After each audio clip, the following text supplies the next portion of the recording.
जय भीम साथियों, हम इस वक्त शंकर प्रसाद राय जो गोपालगंज रोड पलवा कलकत्ता में रहते हैं, हम उनके निवास स्थान पर आए हुए हैं। आज यहाँ पर मान्यवर काशीराम साहब सन 2001 और 2 के बीच में यहाँ पर आए थे और यहाँ आधा पौना घंटा के आसपास यहाँ थे। यहाँ लंच वगैरह करके इनके घर से गए हैं। हम इनसे कुछ जानकारी लेते हैं। माननीय काशीराम साहब के साथ में मौका मिला था शंकर प्रसाद राय जी को, और हम सर आपसे जानकारी लेना चाहते हैं कि आपके आवास पर सन 2001 और 2 के बीच में माननीय काशीराम साहब आए थे। जो काशीराम साहब को पूरे देश में लोग जानते हैं, लेकिन कम ही लोगों को अवसर मिला। उस समय उनके ज़माने के अनुसार उन्होंने बड़ी मेहनत की और पूरे देश में अपना नाम कमाए। राजनीतिक क्षेत्र में भी, सामाजिक क्षेत्र में भी और धार्मिक क्षेत्र में भी उन्होंने अपना नाम कमाए। तो ऐसे शख्स के बारे में आप कुछ बताएं और कैसे आपका संपर्क उनसे हुआ था और उन्हें आप यहाँ आने का मौका मिला। नमो बुद्धाय, जय भीम। पहले मैं मेरे समाज में जन्मे सभी महापुरुष को नमन करते हुए, उसका आभार प्रकट करते हुए मैं शुरुआत करता हूँ। मैं एसआर न्यूज़ चैनल को भी उसका मैं आभार प्रकट करता हूँ। मैं एक मामूली सी बीएसपी के सिपाही हूँ।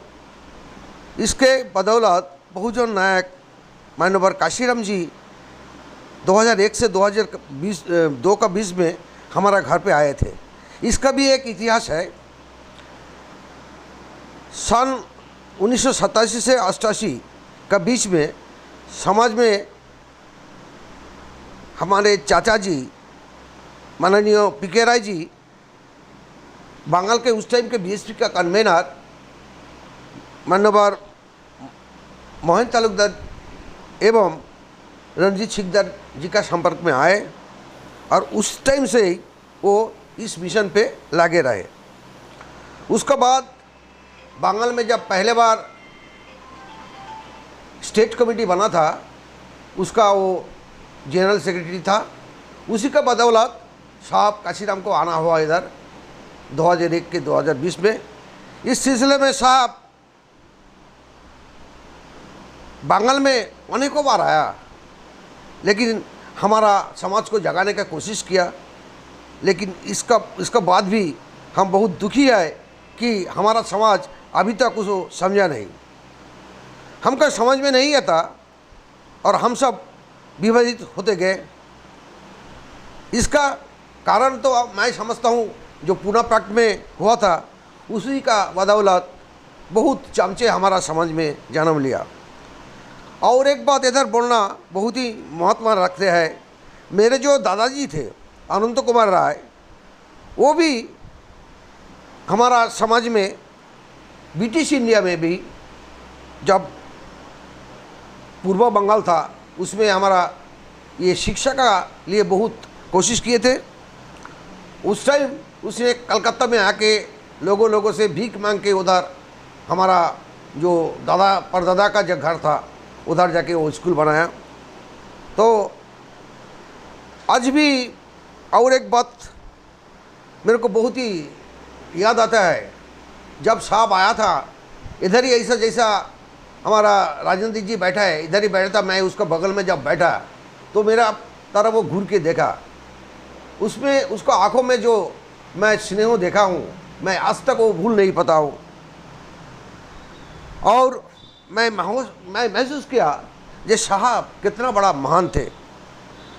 साहब कुछ बोला नहीं, लेकिन उसको दिल में जो दर्द था हमारा समाज का प्रति, वो मेरे को देखने को मिला।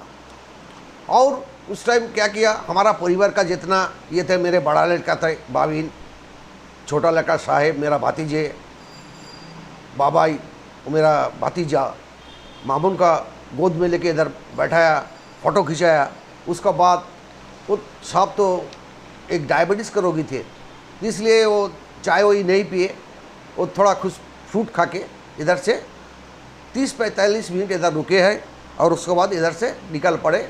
उस टाइम साहब एक लाल रंग के प्राइवेट कार में आते थे। मैं उस दिन को कभी नहीं भूल पाऊंगा। वो जो एक महामानव जो हमारे घर पे आए और हमसे मुलाकात किए, उसके तुरंत बाद ही तो साहब को मध्य प्रदेश में जाके ब्रेन स्ट्रोक हो गया और साहब उस दिन वो दिन देखना पड़े हैं, एक बच्चा जैसे हरकत करता रहा और हमारा प्यारे बहन जी उसको सेवा देते रहे। सचमुच साहब दूरदर्शी थे, इसलिए साहब उसका उत्तरदायित्व एक संघर्षशीला महिला को सौंपे गया है और बाबा साहब का जो कारवान है उसको आगे बढ़ाते गए। अभी भी वो वही काम में लिप्त है। साहब नहीं होता तो कब को ये मनुवादी बच्चे बाबा साहब को भुला दिए होते। साहब काशीराम फिर से उसको जीवित किया। और एक बात बताना बहुत ही ज़रूरी है। हम जिस समाज पे जन्मे हैं उस समाज में और बहुत महामानव जन्मे थे। एक था गुरुचाँद ठाकुर और महापंत जोगिंद्रनाथ मंडल। गुरुचाँद शिक्षा आंदोलन नहीं होता तो शायद आज हमारा ये जो चंडाल जाति है इसको तो अलग ही कोई इतिहास होता। और भगवान बुद्ध तो यही बोल के गया, अज्ञता ही आपका दुख का कारण है। भगवान बुद्धा एवं उसका देखा हुए रास्ते पे हमारा जो समाज में महापुरुष जन्मे हुए हैं और हमसे हमारा जो मनुष्यतर जीवन था उससे जो मनुष्य बनाने का कोशिश करते रहे, हम उसी पर चले हुए हैं। सभी साथी को मेरा सादर जय भीम। आपको मेरा सलाम प्रणाम और आभार प्रकटते हुए मैं हमारा बात समाप्त करता हूँ। जय भीम, नमो बुद्धाय।